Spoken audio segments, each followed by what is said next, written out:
Good evening. My name is Charlotte Potter Kasich. I am the interim director here at the Barry Art Museum. The Barry Art Museum is located on the Old Dominion campus in Norfolk, Virginia. We were founded by art collectors Richard and Carolyn Barry in 2016, and we opened our doors to the public in November of 2018.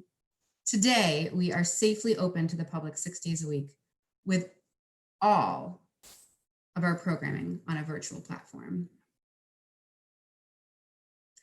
The permanent collection has strong holdings in contemporary glass, modernist paintings, marine paintings, and historic dolls and automatons. Here you can see a pairing that transcends time and media to discuss issues of landscape and still life. Here you can see some examples of our fashion doll collection and automaton. I'd like to invite you to visit our website. We just launched a brand new website with a full virtual tour with 3D movement throughout all of the galleries, and you can click on the different objects and learn more.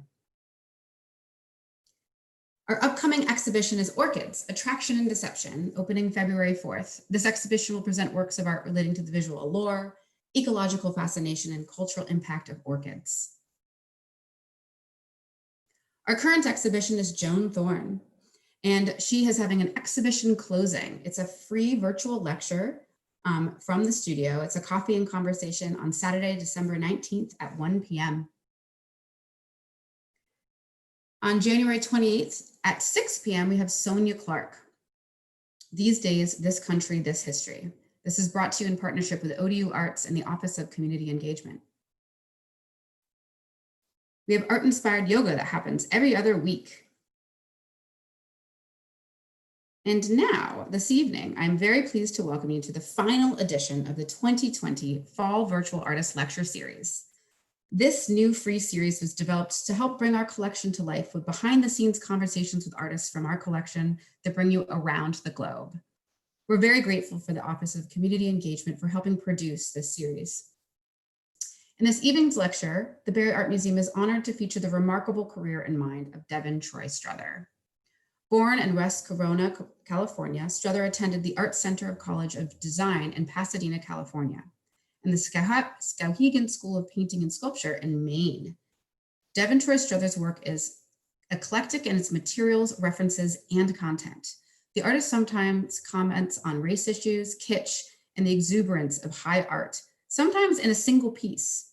While Strother is serious about art making, he has a sense of humor about what it is that he's doing. His pieces and their corresponding titles poke fun at race-related stereotypes, suggesting to the gallery goer that perhaps we need to not take this art thing so seriously. Strother well knows that critics and art writers cannot help but make comparisons between his artist's work and that of his predecessors. And so he does the writer's homework for them, often titling his paintings with explicit references to artists who have influenced his particular work. He has been honored with several solo exhibitions since bursting onto the Los Angeles art scene in 2009, including shows at the Richard Heller Gallery in Los Angeles, the Monya Rowe Gallery in New York, and the Marlborough Gallery in New York. His work has been reviewed in the New York Times, the Los Angeles Times, Artspace, and Vice. Struthers lives and works in Los Angeles, California. Without further ado, I give you Devin Troy Strother. Thank you. Hi. How's it going?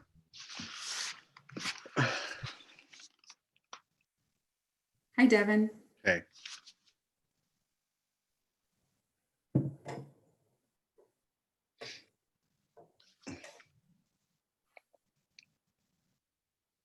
Let's turn Devin's video on.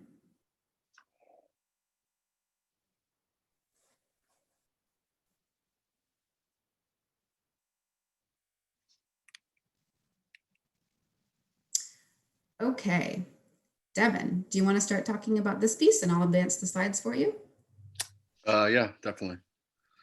So this is a painting that I made in 2009, and it was the first, I made it when I was still in undergraduate at Art Center, and it was like probably a couple months before I was about to graduate. And when you're doing the undergraduate program, you have like a little undergraduate show of your work. So I was making this for that exhibition at the school. And prior to like me painting like this, I was mainly drawing, doing just like black and white drawings and such. So I wasn't really that comfortable with like just painting straight onto just making a straight painting. Just they just would look flat and not too. I didn't have any depth to them, or I didn't like the way they looked basically. And so I enjoyed the way I drew, and I just couldn't transfer the drawings into the paintings the same way. So basically, I got an idea after looking at some like East Indian miniature paintings of maybe I'll just like draw all the figures on like a piece of paper and then cut them out, paint them, and then paint the background.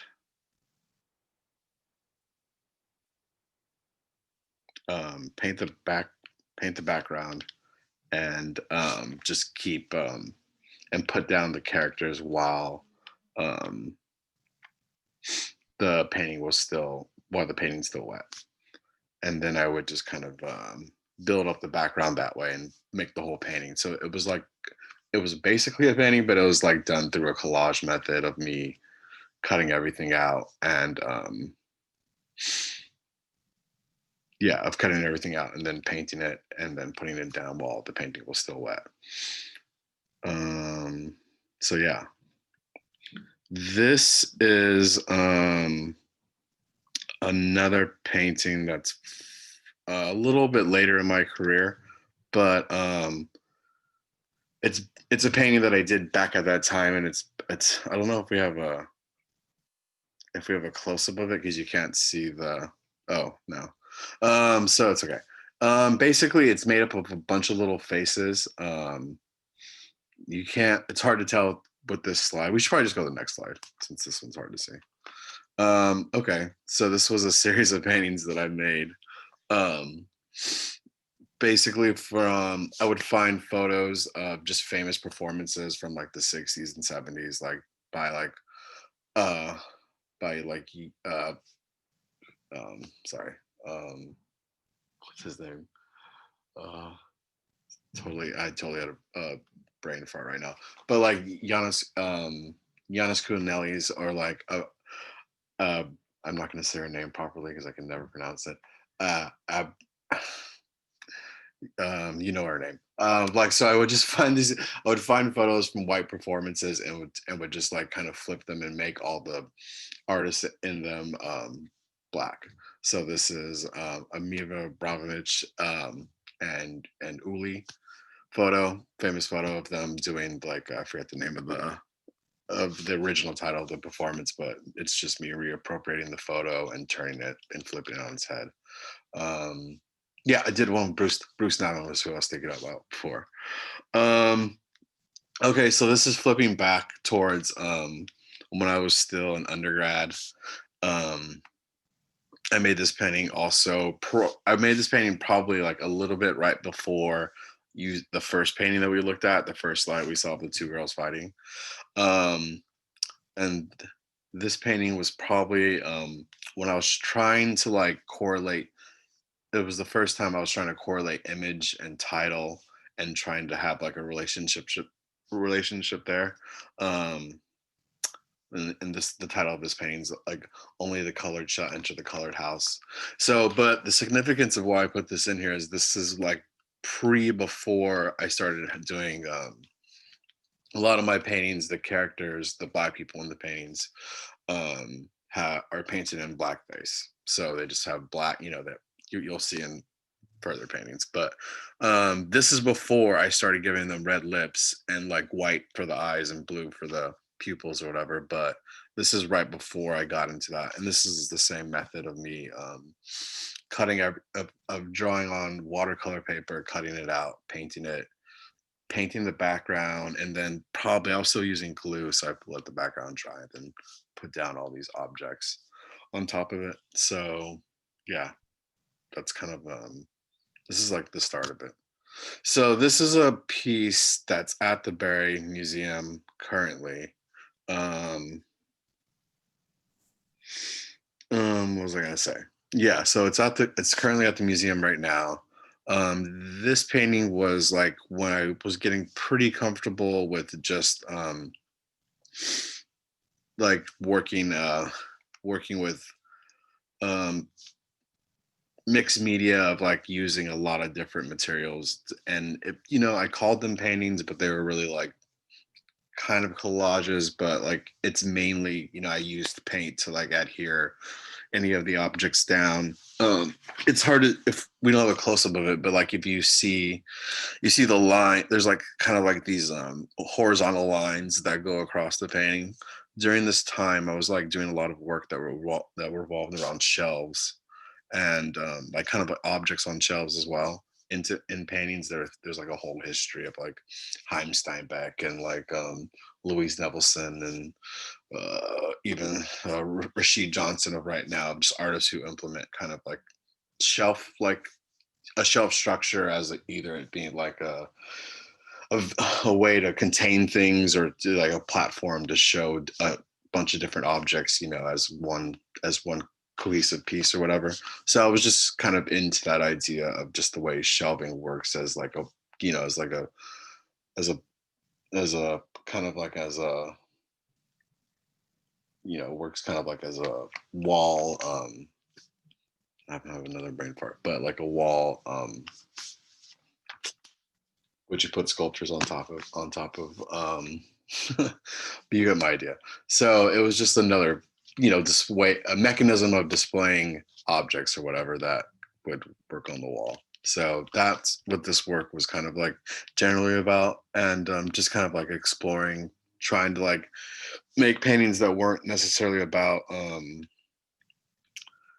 that weren't narrative based, and were a little bit more abstract with like the actual image, of not really having like the first couple paintings that you saw. There's at least the first two earlier paintings that you saw, they were steeped in more of me coming up with a narrative and then painting paintings out of that narrative. And this is just more of me trying to paint abstractly, or trying to paint abstractly. Yeah, so that's that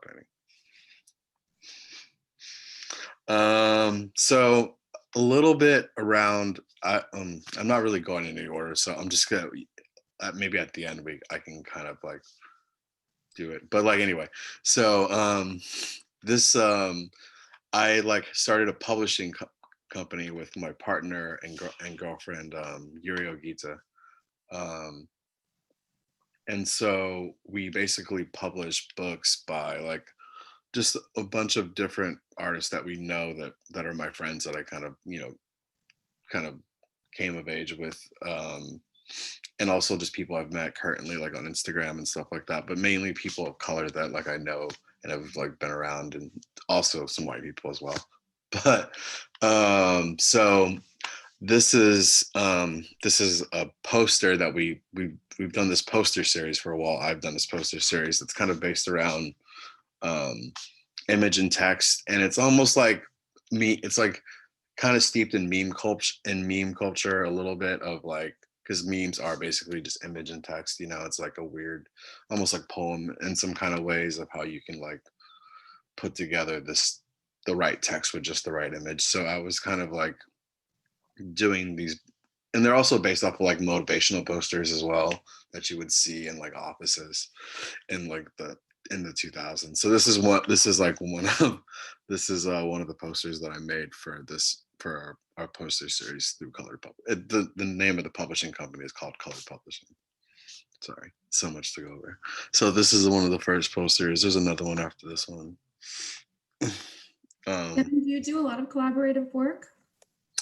um I do collaborate with people a lot, because I've been making a lot of videos lately, and whenever I make sculptures, I'm usually working with someone too, because it's usually a material that like I'm not that well versed with. So there's always kind of like someone helping with the fabrication of like sculpture, or helping me do the production on like film and install, or even when I do installations, I need like a lot of people who can help me like figure out get things into the space correctly and, you know, put up walls and all this stuff. So I'm definitely, yeah, a collaborate.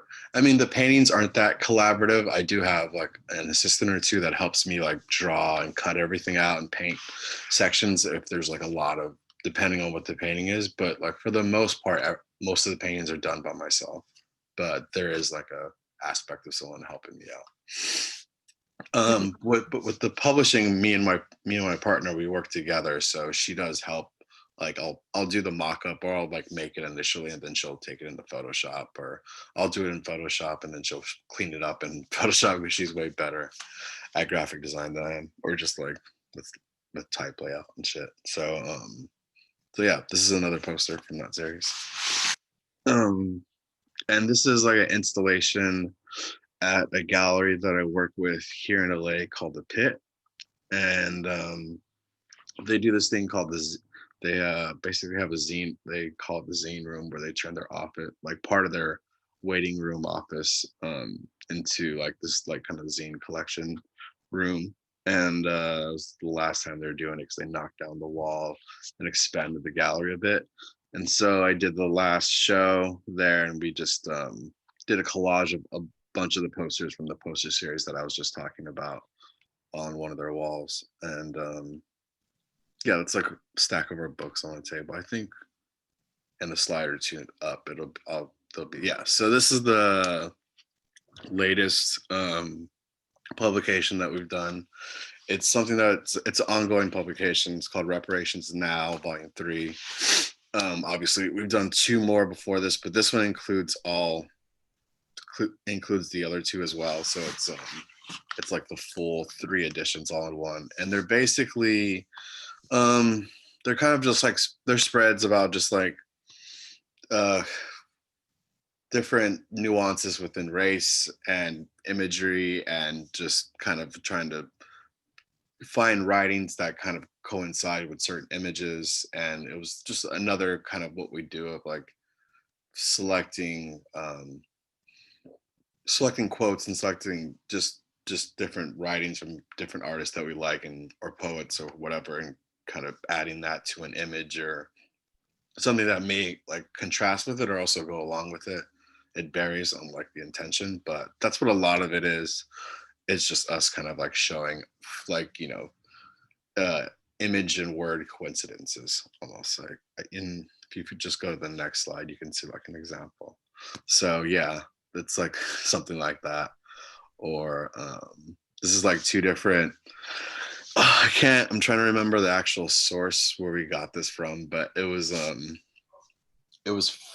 I can't even tell you because we go through so many things, but it was showing it was talking about how you can draw the same, like you know how like 2 people can look at the same person and get 2 totally different images, and it was something along those lines. So when we added it with sister to sister, brother to brother, like I don't know, we just thought it worked. So yeah. Next slide.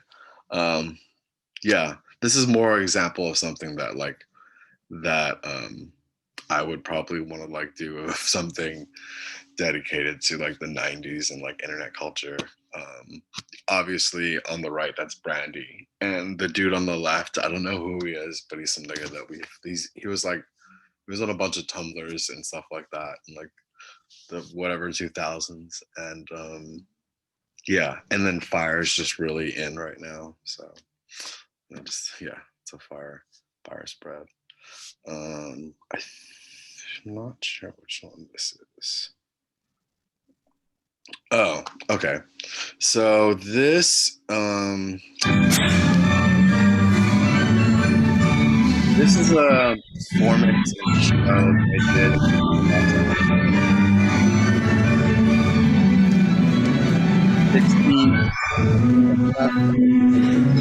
And I choreographed like this ballet performance myself and so yeah, oh, they go on a cookie yeah, and so yeah, all around.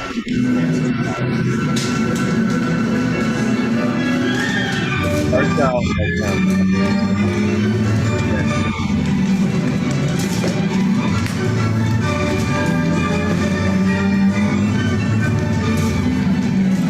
yeah, so it's gonna like stop in a second.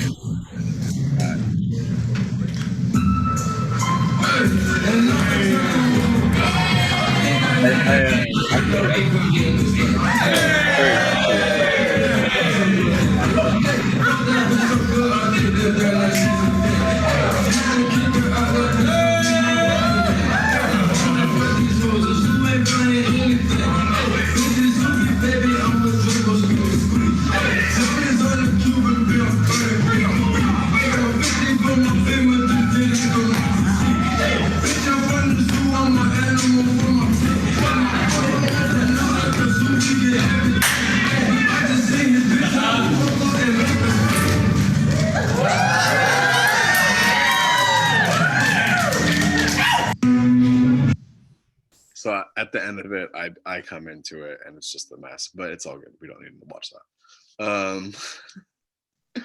So yeah, and so these are the works that I made for that performance or for that show, and these are like basically called they're like smash paintings. So the way they're made is by like so one thing is they're all made in these IKEA frames that IKEA made a series of frames that were based off of like these photograph frames that were in MoMA in like the fucking 70s or 80s or something like that. But anyway, they're like these knockoff kind of like modernist like silk silver frames. But they're really cheap or whatever. And my friend who was working at IKEA at the time somehow came across a lot of them. And so he just hit me up one day and he's like, yo, Dev, I got like boxes of these frames. Do you want them? And I was like, yeah, fuck yeah, let's run it. And so so I got the frames, and then basically what I would do is you open it up and there's the frame with the glass in it and there's a backing board. And so what I would do is take the backing board out and load it with like, so basically here I cut out like a piece of vinyl and put a bunch of paint, glue the vinyl piece down to the backing board, put down some paint, some cutouts like the cheetah. You can see like a little black person down there and another cheetah. Put the paint down on the backing board and then flipped it over onto the glass and like smashed it together and then turned it around. And then you get like this kind of like basically explosion smash painting, because you don't really know what it's going to look like, because when I flip the backing board down onto the glass, I'm not seeing exactly what's happening, but the paint runs up against the glass and it will spread. And that's where you get those like blue and the purple marks like expanding right there. And so I did like probably about 100 of these paintings or something like that.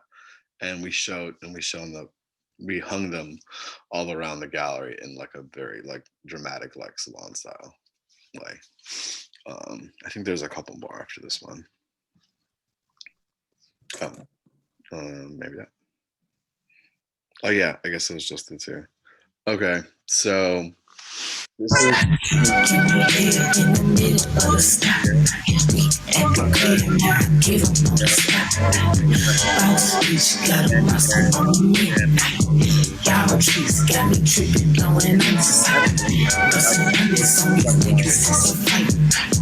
talking shit, now you dripping out your eyes.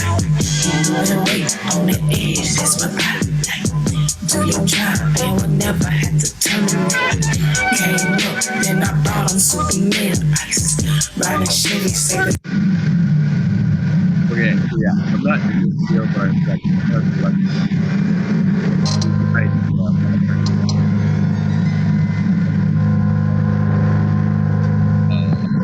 the faces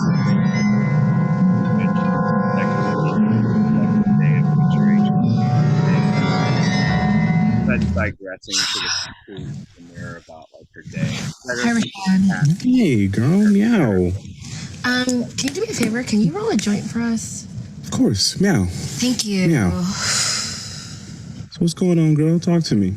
I like cast this spell, and it's becoming more complicated than I originally planned. Meow. Well, what happened is I was getting this vibe from this person. Yeah, like yes, this was shot in my studio. Um it was one of the first videos of with me getting like actually comfortable with making something. Hey, But Devin, it sounds like when we can't have the sound and you talking at the same time. I apologize for the technical okay, glitch. it's all good. It's all good. It's okay. I'll just talk through it. So this is a series of paintings that I made right after that. This was a series of paintings that I made right after that video. That video was one of the first in like a series of is one of the first in the series that I've been making. I wasn't too comfortable making video at that point, so that's why I collaborated with my two friends. But and also I still collaborate to this day with a lot of people. But yeah, so after I made that video, I kind of didn't really know what to do next, so I went back into painting, and I started trying to do, and I did these series of paintings that were about like slave revolts on ships, and like just like basically like just ships going down at sea by Black people taking back over the back over the ship. And this was for a show that I did in Copenhagen at the gallery called V1. And yeah, this whole series was kind of like my was going to be like my last like kind of series that were about like heavy racial like topics, but done in the way that I do them, which is like slightly corny, but not corny, I'm sorry, but very cartoonish, and a little bit naive, and does have a bit of, I guess you can say, corniness to it, with like some of like the way the characters are drawn, but it's also supposed to have like a lot of it's definitely something that is done on purpose.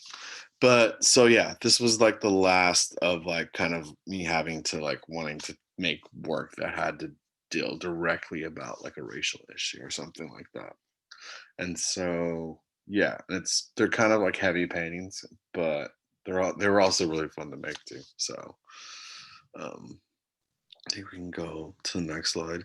Yeah, this is like another painting from around the same time.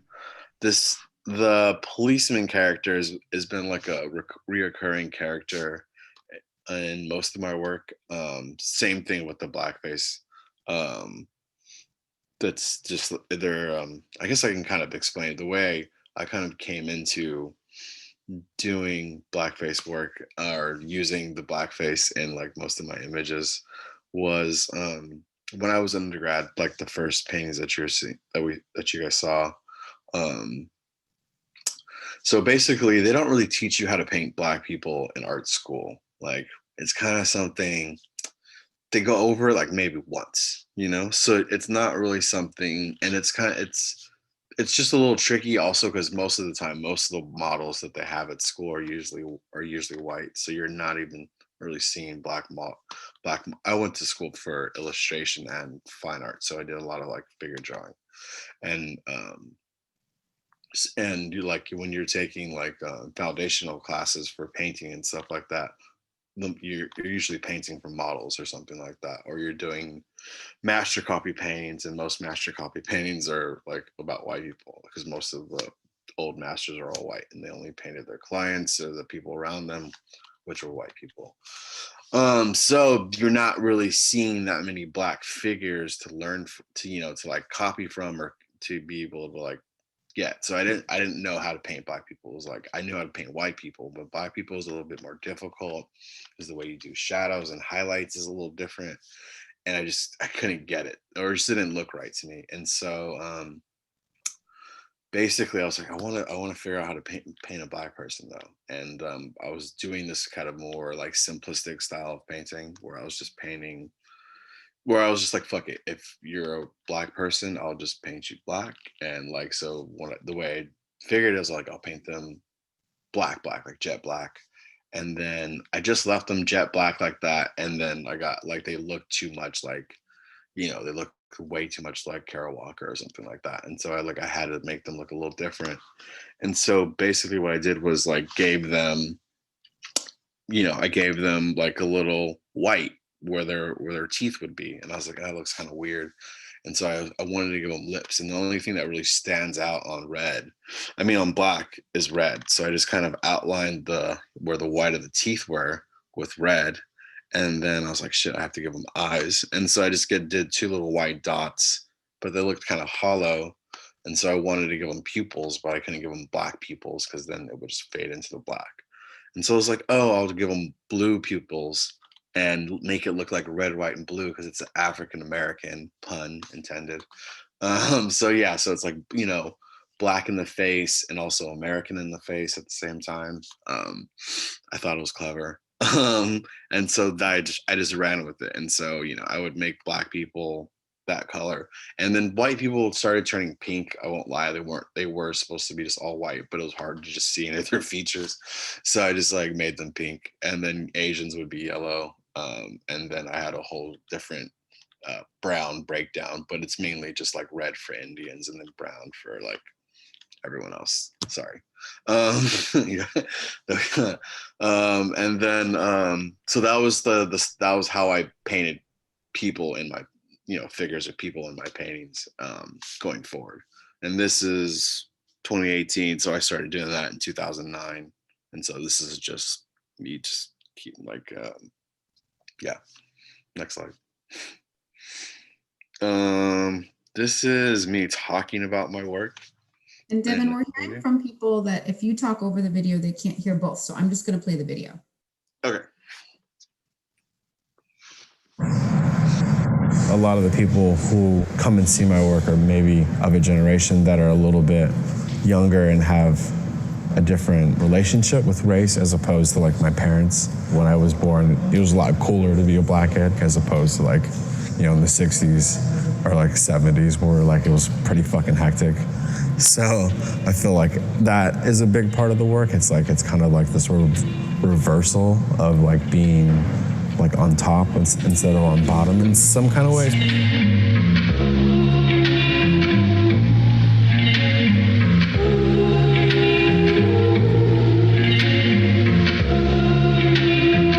That's why I entitled the show, They Should Have Never Given You Niggas Money. It was about the whole idea of like, being that I'm African American and that, the stereotype for a lot of young black kids is like, they kind of go the route of maybe sports or maybe entertainment, which would be rapping, dancing, or whatever the fuck it may be. And then maybe not, using the money wisely or, there's just a stereotype of black kids like to buy clothes and shoes and like gold chains and shit. It was kind of about that idea of, what to do like when you make money from your art and like how you're gonna invest it back into it. And by doing installation, it's like kind of like a direct conversation about the idea of, what does a young artist do once they've kind of market-wise have been successful.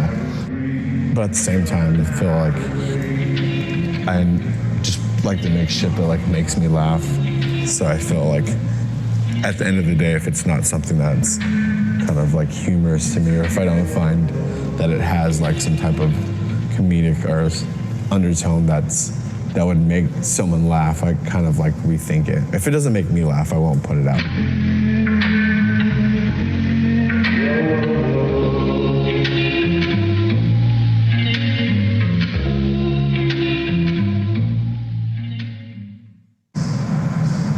A lot of the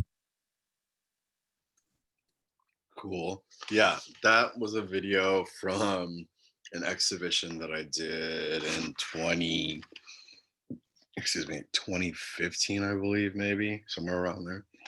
And Devin, can I ask a question about that really quick? Mm-hmm. So I saw the installation with all of the like incredible wallpaper that was clearly handmade by you. And then at the end, it's sort of pulling out of this other version. It was printed. I didn't paint that. Printed. Okay. Yeah, sorry. And that's good. So is at the very end when they're like doing this long pull out, is that a maquette? Is that a smaller version of it? Or is that also the same installation? Oh no, that's the same installation. Yeah. Cool. Yeah, that's the same installation. There was two rooms. It was like there was two like installation rooms like right next to each other. Okay, so you turned into one from the other. Thank you for that clarification. It's a really fun piece, and it's kind of dark too. Yeah. I mean it's dark in the history of like what happened to how blackface came about, obviously, and it's dark in the idea of like using it as, but to me it like to me it's not that, to me it's not a dark image at all. It's like kind of more of, it's a symbol for a lot of things. It like it's a symbol for entertainment in a weird way. It's a symbol for our history of like what of what we've done in certain aspects. I've been working with it for so long, and over the years, it's like it's meant different things to me at different times. And right now, like I don't even really, I still paint, they still pop up in the work, but like I've been making work that kind of goes away. Like this painting is an example of like there's the only little blackface in here is the Reaper has like a mask, and it's supposed to be a blackface mask. And it's just that this painting is basically a Grim Reaper killing a bunch of Klansmen. You could, and the title was could kill them all. Yeah, so I kind of like towards like in the last 2 years, I've kind of gone away from using blackface so much. There's several reasons. One, I will say, it's when I first started making it, we were obviously we were at a different place racial, like with race in America. And in the last couple of years with people being quote unquote getting woke or whatever, I just needed to rethink it, just because I knew that it's going to be like a lot more polarizing now than it was when I was first using it. And so I still use the word. It's not like I'm afraid, or like, I mean, it's the same thing with like how Black people will say the word nigga. Like it's controversial. Like certain people from different generations, younger generations maybe don't use it. My generation uses it a lot. Older generations don't. So it just kind of depends on when you were born, and like kind of like how you. There's a lot of things that dictate how you feel about certain images and certain words. So I think it's, I don't think you should police like imagery and what people say too much, just because it's a slippery slope. But with that said, also I did feel like I did want to like phase out the blackface a little bit, just because it was becoming kind of like like a crutch and like a thing that like I like automatically you expected to see in the painting. And I have gone through periods where I've like didn't want it to be the focus of every single thing. So it just happens that in the last 2 years, it's been more and more of a focus of not using. I don't think I didn't add add any of the new paintings to the slideshow, but if you just look on my Instagram, you'll see them. I'm sure everyone has their phone like close by. A second too, if you'd like. Yeah, so we can go to the next slide. Oh, actually, fuck it, I'm lying. So here you go. So this is basically how I've been painting like currently, which is basically I've been painting on linen, and I rabbit skin glue it on both sides, and rabbit skin glue, and I use like kind of like a medium weave linen that's a little bit more, the finer the weave, the lighter the linen, and the less finer the weave, the darker the linen. I don't know why that is,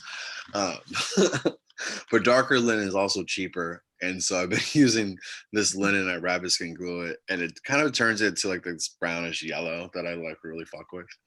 And so I've just like basically been painting this way, where it's still the blackface character. It's still like the mouth is there. Like I paint the eyes the same way and everything, but I mean the way I draw the eyes and everything is still the same. And also this is me trying to get to this place of not wanting to use cutouts in my work anymore. I'm just wanting to make a quote unquote like straight painting again. I've made them like throughout my career, but like I've always kind of came back to like like figures on watercolor paper that were cut out and painted and put down onto the substrate. And then so, like just like with the blackface and just like how also titling has always been a big part of my work, but also it still is, but like the focus of what I'm doing at times of all the time changes a lot. So I was trying to make just a straight painting that was just paint on canvas, and this is probably the third one I did, but like it was around this was probably like earlier this year. So yeah, I just started this body of work about late last year, somewhere end of last year, something like that, around this time last year I think. And that's how the work looks kind of currently. And I believe this is going to be. Is this the right video? Oh no, we already showed this one. I think we are down to. We showed that one too. I think it was on this one. twice. I think we linked it twice. Okay. Let me see what was next. So we can skip that because we already talked. This is just this was just the announcement for the video that we showed earlier called The War Switch, which was like one of my first well-received videos.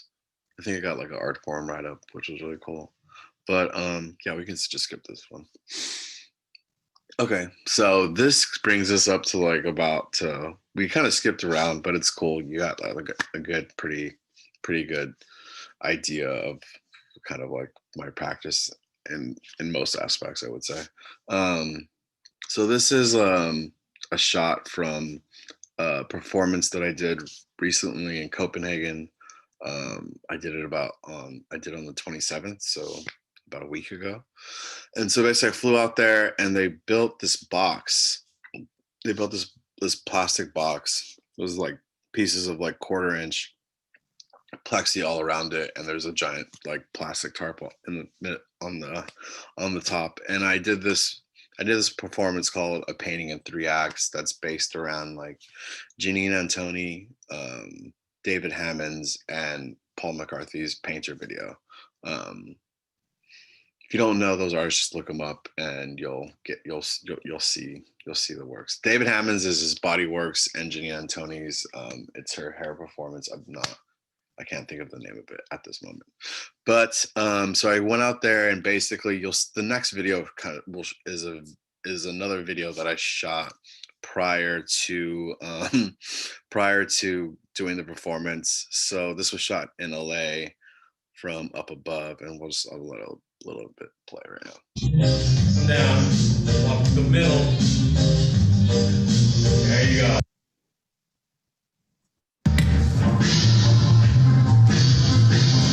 Yeah, so basically I just come in and just shot from like up above me. I think the camera's like 20 feet above me, and so it's just me rolling around using my body as a tool to like around. This was the beginning when I was like trying to like depth of the canvas relayed on the sheet. So basically the sheet canvas before it rolled out, and I'm using my body to get the canvas. Then if we just skip forward a little bit, I start kind of pouring paint.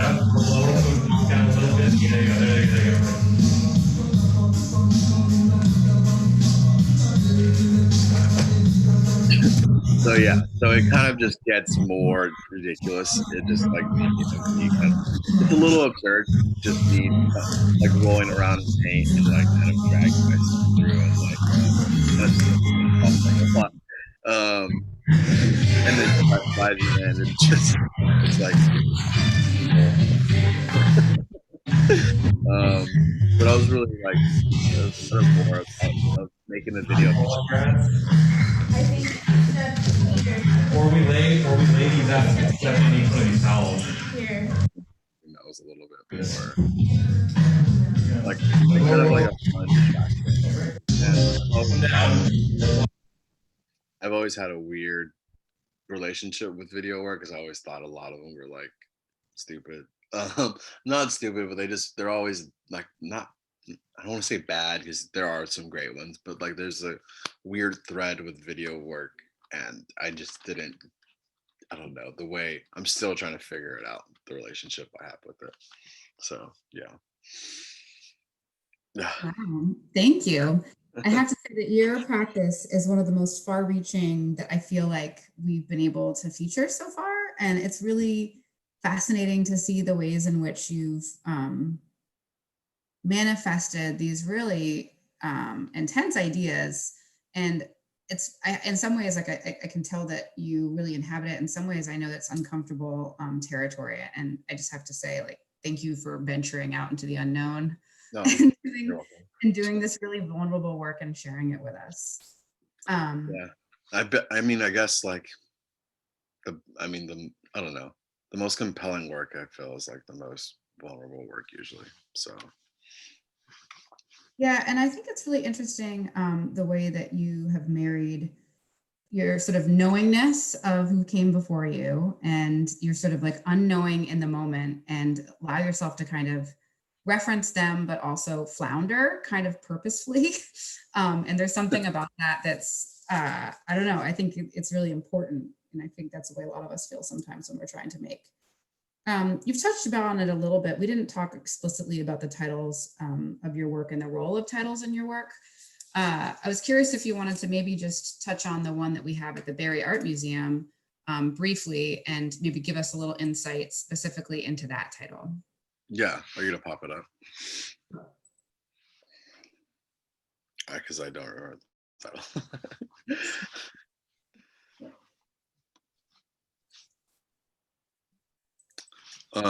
What's the title?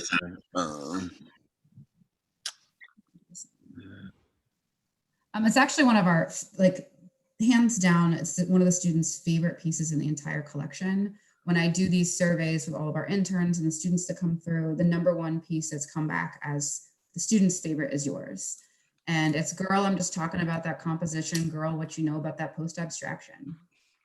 So from the very beginning with a lot of my paintings, language was something that I wanted to, or language is something I've always been interested in, but I didn't really know how to like talk about that through the painting.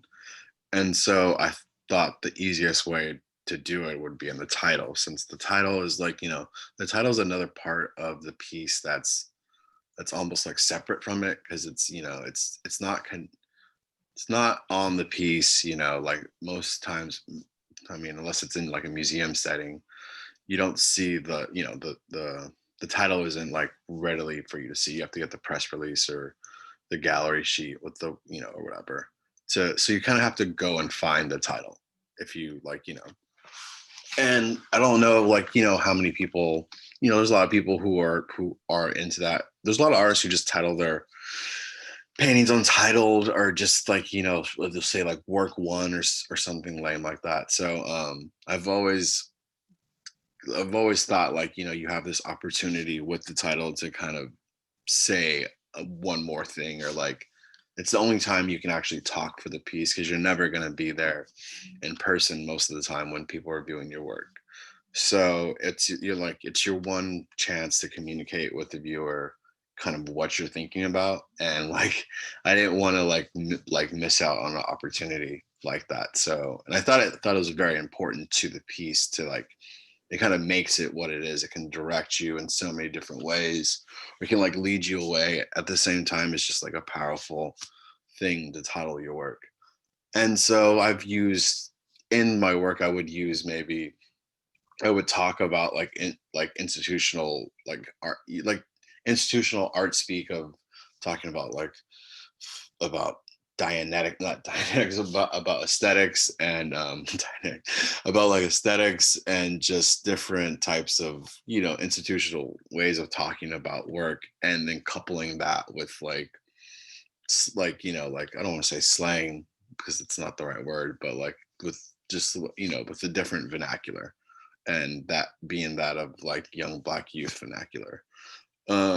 So it was like a coupling of that, and yeah, I felt it had like like it kind of gave more to the pieces, um and it also I could have like with this one there's like a conversation within the piece of like two girls talking to each other. It's like a conversation between two girls about like what they know about abstraction or something like that. So it was kind of based around using the title to kind of usher in a lot of other topics that I wouldn't be able to communicate since I'm not there physically. Yeah, and that's really interesting. I've looked at this piece a million times and I've never put together that the two figures were supposed to be the girls that were telling the story of the title. Yeah, so there's like I think there's two. This has been a really wonderful reveal for me, and I'm excited to share that with you.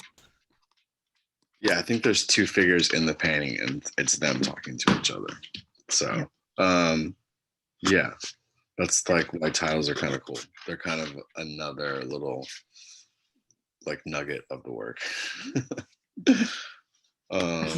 So yeah.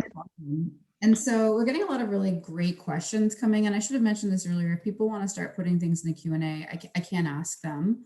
We also have a few other in the queue right now, so I think I'm going to get into some of those. A couple people are asking whether or not you have a dance background because you have used your body so much in your work, both physically, painting. You've collaborated a lot with dancers. Even I know you were referencing a Renoir and that. Tell us a little bit about, how you think of your physicality in relation to making. Like I told you before, like when I paint in the studio, I'm like when my assistants aren't there, or fuck it, even if they are there, like I usually will paint. I mean, I'll dance a little bit, so I listen to music really loud while I paint.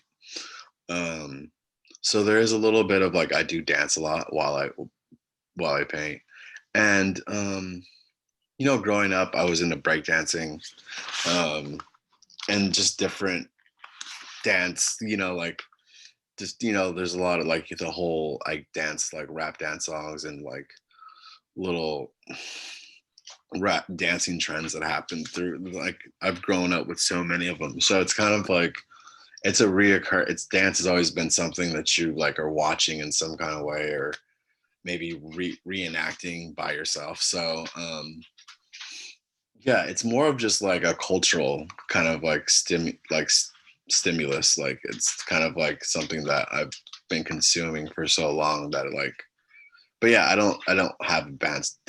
I mean, I would go to clubs like when I was like a little kid, or like when I was younger, like 19 and shit like that. I go out to clubs and dance, but like not when I got older, like I wasn't really into like going to dance clubs and stuff like that. I was going to like punk shows and shit. So, yeah, even at punk shows, there's a dance that kind of happens there too as well, of like throwing your body around.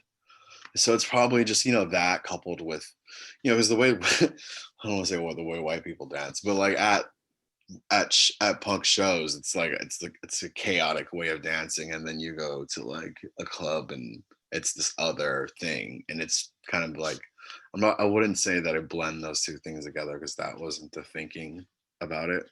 That was just something that kind of I just thought of at this moment of like there is this correlation between the kind of like the chaotic way of you would see dancing at like a punk show, and like people don't really dance at hip hop shows or like rap shows like that. So that's more of like a club thing, I would say, or something like that, or a party or something like that. So it's kind of just like the combining of like those different scenes of like kind of like, you know, also like kind of like what happens in my work, and you know, and kind of the way my practices and my life is. It's, you know, I'm always like collaborating with like people of a different race or something like that, and my work is about race, and it's also trying not to be about race, but obviously falls into being about race, so everything's about race at one point. So yeah, it's this shit I hear you struggling with that, though. I can totally understand how it's probably challenging when it seems like it's the thing that you're constantly butting up against. And it seems like it keeps on coming up in your work, even when you're trying to put it down. There's yeah. something, did you stop using blackface because of the racial tensions that are happening right now? Like, was it a response to all the racial tension that you deliberately decided to stop using blackface? I mean, I was contemplating it before all that happened, and like, you know, there's always been Black racial injustice, so it's not like, you know, it's not like in the last couple of years that it's just happened. You know, it's like shit's been happening forever, so it's not new. It's just more people are just aware of it now, you know. So I don't feel like I should have to stop doing something just because a bunch of people found out that, like, you know, the cops are fucked up. Like, like, you know, that's not my, like, you should, I don't know. So, you know, it's a thing that I have to wrestle with. But I did want to like re you're gonna hear my dogs a little bit right now. They just came out their room. What was I gonna say?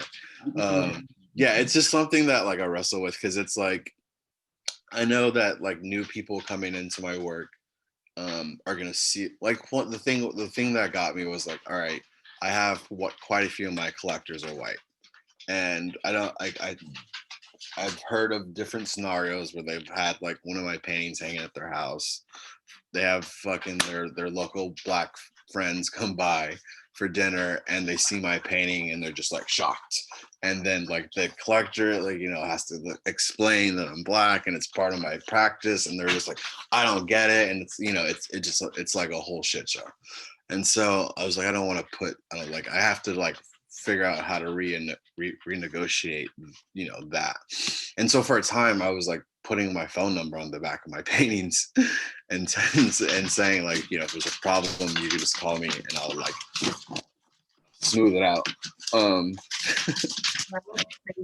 But yeah, it's something, you know, the whole like Trayvon Martin and George Floyd and every other Black person who's been killed in the last couple of years wasn't the reason why I changed, but like, you know, it was definitely on my mind when I was painting, is all I can say. Yeah, absolutely. It's hard not to be on the mind, for sure. Another question coming in is, what is the role of mythology in your practice? I don't know. Mythology is kind of not my job. I feel like the viewers create a mythology. I mean, if you like the mythology of like the artists, like, you know, there's that of like the mythology of like, you kind of like, there's these artists that like are part of this canon, and you kind of, everyone is, you know, there's no one really making anything that hasn't been influenced by someone else at this point. So it's all, I don't want to say regurgitations of something else, but it's like a bunch of things that you've been taking in over the years, and this is what you come up with. So there's a mythology in that lies in like the mythos of like what artists kind of are you gonna like take along with you and like bring along like on the ride for your practice or for your whatever, however you operate in the art world. So I think mythology works that way. I mean, it could work. It works with there's, I don't think too much of my work racially is about myths, because I think it's all based around facts, or it's not. It's all based around like, you know, things that are true in some aspect. So I wouldn't say myth like racially. There's no like, but I would say more like of who I've brought in into like my quote unquote like, you know, art history canon of who I'm thinking about before I go into the studio, and who do I leave at the door before I go in the studio, and who do I keep thinking about after I leave the studio, and how they influence the work is like more of like how I think about mythology, I guess. Yeah, I think that makes a lot of sense. And how the and then like make these like myths about artists that I think of how they work in the studio, or how I think they are as a person, or you create these ideas about artists. At least I feel like a lot of artists who pay attention to work and are constantly thinking about it and talking about it, you're building these myths about people constantly, kind of too. So yeah. Awesome. Okay, well, here's the last question, and then we'll go on our ways. But it seems like your rise has been entangled with the world of entertainment from the beginning. When Kanye West started to purchase your work a lot, and you started to get a lot of notoriety. He didn't actually buy one. He posted about it. He didn't buy one. He did not buy one. He did not buy one. It's a rumor that he bought one. Or it's a myth at this point. The myth is that he bought one, but he didn't. He just, back when people had blogs and Tumblrs, he had a Tumblr or a blog, I forget which one, and he had posted one of my paintings on there. And that, after he did that, I started getting calls from people a lot about like inquiries about getting my work. And so that's why he's been cited as like someone who like was like one of my first collectors or something like that. But he never bought the work. He just like posted it. Maybe you need to keep that as part of the myth of the artist. Yeah. So yeah. What was the question? Sorry. Sort of how you feel like your practice has been a bit entangled with the world of entertainment, and if you feel well, I mean, just like making paintings for a living is it's a form of entertainment, to like make this object that people are going to take home and possibly like live with. More than likely they're going to live with it and look at it, and it's going to like make them feel some kind of way. So I feel like most people want something that's going to invoke something semi-positive or pretty positive, or have a positive effect on them. And I feel that's kind of like what good entertainment does. It just has a positive effect on you. So paintings in that vicinity do the same thing. Also, just making work in general, or having a practice, I feel like you're doing these things, you're kind of moving your body, and you're making these objects. It's all kind of like a dance, and in a weird way to me as well, which is another kind of form of entertainment. And then just being Black, Black people would just have a history of entertainment, whether it be music, like I've said, or sports, or dancing, acting, whatever. Black people have been that for America. So in that sense, being a young Black person, you kind of take up what is the most kind of apparent, or the most thing that you've been exposed to. And I watch a shit ton of TV, and I watched a lot of movies, and that's probably what really got me to wanting to make like little films and like little art videos, quote unquote. Just because you kind of take in what you regurgitate what you take in. So entertainment's always been something that I've always been kind of taking in. So I guess obviously you would just put it right back out. Awesome. Well, Devin, thank you so much for joining us this evening. It's been wonderful to learn more about you, about your practice. Thanks for being so generous with all of us. And I'm going to send us out here with just a little bit more information about the Barry Art Museum. So stay with me here, guys. So if you're enjoying our free public programming here at the Barry Art Museum, we do ask you to consider becoming a member. Membership allows us to sustain these free programs and to make more. We are safely open. Our hours of operation are Tuesday through Friday, 11 to 5, Saturday and Sunday, noon to 5. Face masks are required. I want to thank you all so much for joining us this evening. I want to thank Devin. I want to thank the Office of Community Engagement, and for all of you for participating. Have a wonderful evening. Thank you.